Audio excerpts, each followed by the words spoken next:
Seguro has escuchado hablar sobre el bloqueo económico de Estados Unidos a Cuba, habrás leído un sinfín de opiniones o planteamientos que recitan los puntos oficiales de este embargo, que puedes encontrar en todo el Internet. Pero en este video vas a conocer la verdad absoluta de lo que sucede en realidad en la isla de Cuba y no una imagen ficticia elaborada para cualquier extranjero. Pero entonces, ¿cómo surge este bloqueo económico hacia el gobierno cubano? ¿Qué plantea este bloqueo en realidad? ¿Qué sucede económicamente dentro del país que nadie cuenta? ¿Es culpable Estados Unidos del desastre de la economía cubana? Preguntas como estas responderemos a continuación, déjame explicarlo de una manera simple. El 10 de marzo de 1952, Fulgencio Batista dio un golpe de Estado en Cuba, un movimiento militar que derrocó al gobierno democrático de Carlos Príos Socarrás, quien había sido elegido presidente de Cuba en 1948. Este golpe de Estado marcó el inicio de una dictadura militar que Batista mantuvo hasta 1959. A pesar de que Batista logró hacer crecer la economía cubana, atrayendo muchas inversiones, turismo y producciones a la isla, tenía una política dictatorial, lo que dio paso a que finalmente fuera derrocado por la revolución cubana liderada por Fidel Castro. Aunque no se plantee esto en la historia convencional, muchas personas, incluyendo inversionistas en la isla de Cuba, apoyaron la llegada de Fidel debido a las injusticias que estaba cometiendo Fulgencio Batista, y vieron en Fidel Castro una salida para restaurar la democracia en el país. Además, la confianza inicial que depositaban en Fidel se debía a las repetidas ocasiones en las que éste aseguró no tener ideales comunistas, lo cual era una mentira que luego tomaría por sorpresa a los cubanos. Al principio, las relaciones entre ambos países no fueron completamente hostiles.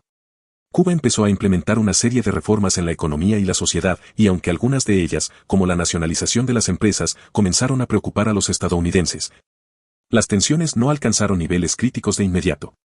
Sin embargo, a medida que Fidel Castro se acercaba a la Unión Soviética y comenzaba a adoptar políticas de corte socialista, el gobierno de Estados Unidos comenzó a percibir a Cuba como una amenaza.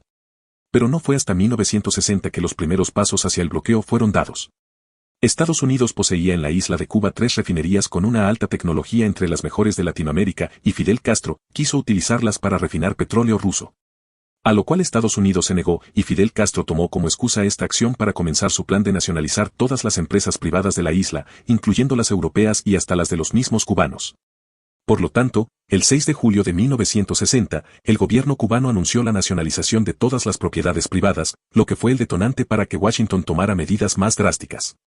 En respuesta, Estados Unidos impuso una prohibición sobre la exportación de petróleo a Cuba, una medida que afectaba gravemente a la economía cubana, ya que dependía en gran medida de este recurso para mantener en marcha su industria.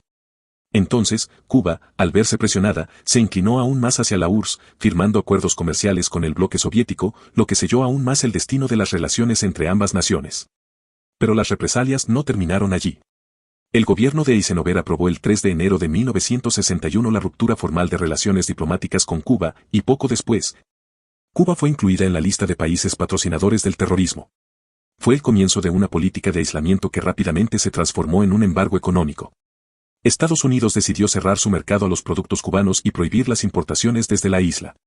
Las expropiaciones de Fidel Castro hacia todos los negocios, incluyendo los de los mismos cubanos, provocó un gran descontento en una parte del pueblo que creía en sus promesas, y muchos dejaron de apoyarlo.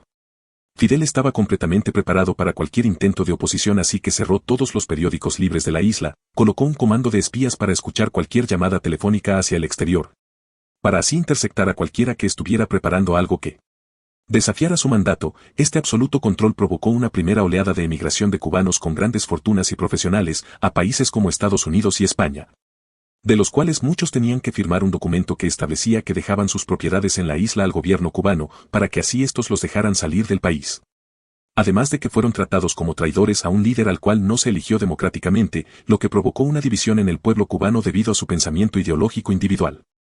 Entonces, ¿qué plantea este bloqueo económico en su versión oficial? Su primer punto trata sobre las restricciones comerciales, enfocándose en la prohibición de exportar e importar productos entre Cuba y Estados Unidos.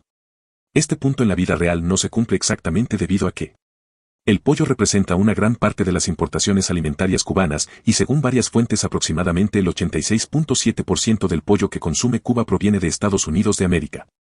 A lo largo de los últimos años, Cuba ha importado entre 250.000 a 300.000 toneladas métricas de pollo cada año, con un porcentaje muy alto de esa cantidad proveniente de Estados Unidos. Este pollo es, en su mayoría, procesado, como muslos, pechugas y otras partes, según las estadísticas de comercio mundial de la plataforma OS.world. Estados Unidos es el tercer principal socio comercial de Cuba, representando el 9.71% de su comercio total, haciendo envíos a Cuba de $341 millones al año. Además, el gobierno de Estados Unidos ha enviado ayudas a Cuba desde el año 2000 mediante la Agencia de Estados Unidos para el Desarrollo Internacional, valorada en $300 millones para contrarrestar la situación económica lamentable del país, eso sin contar las remesas de cubanos residentes en Norteamérica que han alcanzado los $3.500 millones para ayudar a sus familias en la isla. Por lo tanto, queda muy obvia la flexibilización de las medidas estadounidenses contra la isla. El segundo punto de este mal llamado bloqueo establece que los bancos estadounidenses y las instituciones financieras no pueden facilitar pagos a Cuba ni procesar transacciones que involucren a entidades cubanas, el cual sí se cumple en la actualidad debido a que los bancos estadounidenses no tienen ningún intercambio de fondos con los bancos cubanos. Pero los estadounidenses sí pueden mandar remesas personales a amigos o familiares del pueblo cubano. Esto significa que básicamente las transacciones no tocan las manos del gobierno cubano, lo que ha molestado mucho a la presidencia. Recientemente ha prohibido que las personas de su pueblo comercien con monedas extranjeras de manera irregular si no pasan por sus manos antes. No obstante, el tercer punto expone que se establecen restricciones severas sobre los viajes de ciudadanos estadounidenses a Cuba. Los viajes turísticos están prohibidos. Otro planteamiento que no se cumple en la realidad, debido a que el ciudadano estadounidense sí puede viajar a la isla. Solamente el gobierno de los Estados Unidos debe autorizarle y exige que no se gasten su dinero en hoteles pertenecientes al gobierno cubano y mejor se hospeden en casas particulares que beneficien a la economía del pueblo. El cuarto punto de esta ley habla sobre las restricciones adicionales sobre las inversiones de empresas estadounidenses. Esta ley establece que las inversiones directas de empresas estadounidenses en Cuba quedan estrictamente prohibidas, lo que impide la posibilidad de que se realicen negocios o proyectos conjuntos con el gobierno cubano. Además, prohíbe la importación de productos cubanos, incluso aquellos que podrían ser obtenidos de manera indirecta. Otra medida más incumplida por el mismo gobierno de los Estados Unidos, debido a que existen varios productos cubanos puestos a la venta en los Estados Unidos hasta con la cara de Fidel, entre los cuales se encuentra café, tabaco y azúcar, que no existen en las tiendas cubanas. Sanciones contra países que comercian con Cuba. La ley autoriza a Estados Unidos a imponer sanciones a empresas extranjeras que trafiquen con propiedades que fueron nacionalizadas por el gobierno cubano después de la Revolución de 1959. Esta ley sí es completamente cierta y se aplica actualmente. Debido a esto, el gobierno cubano ha utilizado las mansiones de antiguos ricos cubanos para hospedar personas del pueblo en sus habitaciones, o como centros culturales. También en sus puntos se establece la prohibición del otorgamiento de ayuda financiera a Cuba a través de organismos internacionales, como el Banco Mundial o el Fondo Monetario Internacional, o cualquier otro tipo de asistencia externa que pudiera beneficiar al gobierno cubano. Lo cual es real en la actualidad y entendible cuando el gobierno cubano ha robado millones en la expropiación que hizo a los Estados Unidos. Establecen restricciones en el transporte marítimo y aéreo entre los Estados Unidos y Cuba. Las embarcaciones y aeronaves de propiedad estadounidense no pueden operar de forma regular entre ambos países y cualquier viaje o envío que involucre a Cuba debe ser aprobado por las autoridades correspondientes. Este punto es real en el transporte marítimo pero no en el transporte aéreo, debido a que varias aerolíneas estadounidenses aterrizan en Cuba. Como podrás haber analizado, están escritas oficialmente duras restricciones que en la realidad no se aplican del todo. Sin embargo, estas no son las únicas cosas que suceden en Cuba que nadie cuenta. Económicamente hablando, dentro de la isla recientemente se ha dolarizado parcialmente la economía, haciendo que los cubanos tengan que comprar los artículos básicos en dólar norteamericano, dicho dólar por el cual el gobierno cubano podía sancionarte si portabas algunos años atrás, y moneda en la cual no le pagan a los cubanos. Además, el gobierno solamente proporciona tarjetas que les permiten comprar en estos supermercados a militares que sirven a las Fuerzas Armadas Revolucionarias de Cuba. Para mantenerlos leales, el resto de la población debe pagar en efectivo.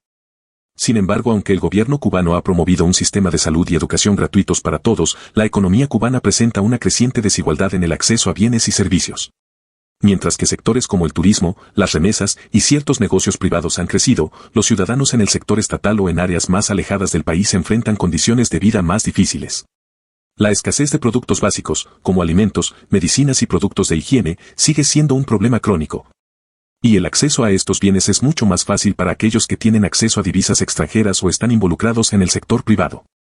Las remesas enviadas desde el extranjero por cubanos que viven fuera de la isla son una fuente crucial de ingresos para muchas familias. Esto crea una división entre aquellos que tienen parientes en el exterior que pueden enviarles dinero y aquellos que no. Las remesas ayudan a mitigar la escasez de productos y la devaluación del peso cubano, pero esta dependencia también expone a las familias a la incertidumbre económica global. Aunque Cuba es famosa por su sistema de salud y educación gratuitos, estos sectores se han visto seriamente afectados por la falta de recursos, la escasez de suministros y la salida de profesionales cualificados. A pesar de los esfuerzos del gobierno, muchas veces el acceso a medicamentos y equipos médicos es limitado, lo que pone en riesgo la calidad del servicio de salud. En educación, el enfoque es más ideológico que pedagógico, lo que también limita las oportunidades de innovación y de calidad en el aprendizaje. ¿Es el culpable Estados Unidos de lo que sucede en Cuba? Si bien el embargo de Estados Unidos ha sido un factor importante que ha dificultado el crecimiento económico de Cuba, el desastre económico cubano es el resultado de una combinación de factores internos y externos. Las políticas económicas adoptadas por el gobierno cubano, las limitaciones del sistema socialista centralizado. La falta de reformas sustanciales y la dependencia de sectores vulnerables también han contribuido significativamente a la crisis económica. De hecho, muchos economistas y expertos han señalado que, aunque el embargo es una restricción, las reformas internas y una mayor apertura económica podrían haber permitido a Cuba superar algunos de estos desafíos. Incluso con las sanciones externas. La censura estatal en los medios de comunicación y el control sobre la información dificultan la visibilidad de la verdadera situación económica en el país. Las restricciones sobre los medios de comunicación impiden una discusión abierta sobre los problemas económicos y las posibles soluciones. Esto contribuye a una desconexión entre las autoridades y las realidades cotidianas de los ciudadanos cubanos. ¿Y a ti qué te parece que solucionaría la economía de este lindo país? Te leemos en los comentarios. Recuerda suscribirte y dejar tu me gusta. Hasta el próximo video.